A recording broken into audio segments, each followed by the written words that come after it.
Hello everyone, my name is Navarro Sierra, student at Secari University. The activity Intonation Workshop. Today I will read the story of everything and nothing.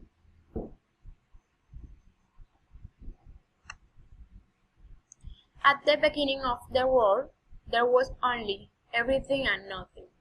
Both repelled each other and did not know how to manage to unite.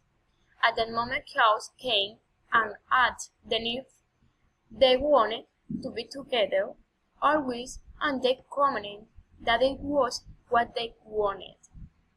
After this, the chaos caused an explosion to be that everything and nothing came together and formed the universe, and with informed the planets and stars. And that is why the universe is a chaos that is composed of everything and has a lot of nothing. Thank you.